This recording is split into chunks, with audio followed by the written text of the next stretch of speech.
Alors nous allons maintenant répondre aux questions qui nous ont été posées. Vous avez été pas mal, on est impressionnés du retour qu'a occasionné l'épisode 1. Beaucoup de questions étaient les mêmes, donc on va y répondre dans une globalité.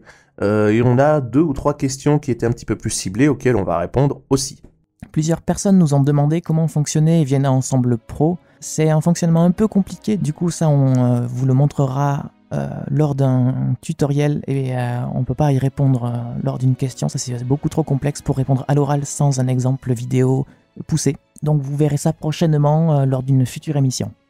On nous a posé la question plusieurs fois sur, par rapport au morceau d'introduction, le 8 bits.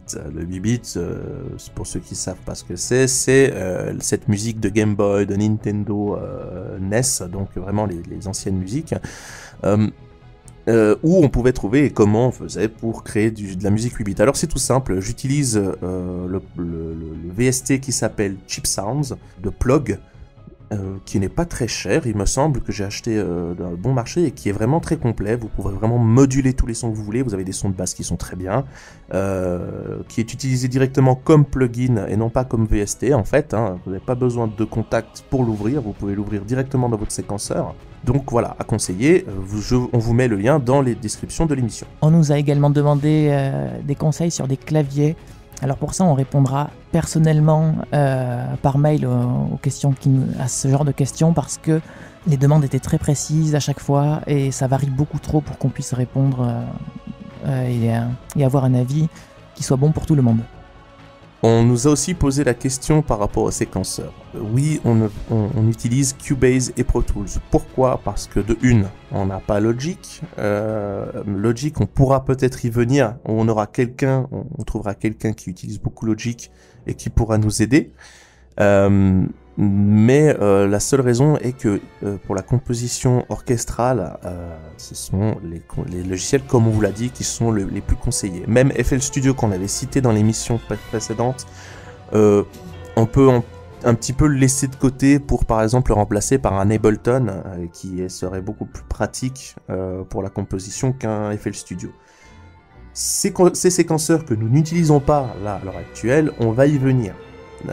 On va tenter vraiment de s'élargir et d'aborder d'autres séquenceurs et d'autres modules que nous n'utilisons pas habituellement. Simplement, on ne peut pas faire tout d'un coup, mais vous inquiétez pas, c'est prévu, on va vraiment essayer d'aborder pas mal de thèmes.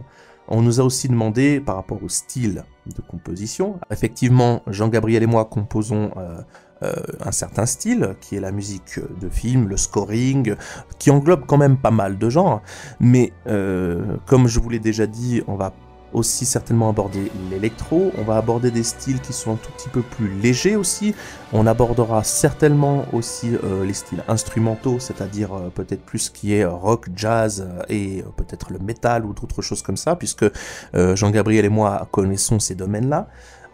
Donc oui, ce sera large, simplement on ne veut pas aborder tout en même temps, que ça devienne un fratras d'informations pour votre cerveau et que au final on perde tout le monde au milieu d'une émission parce qu'on veut trop en dire.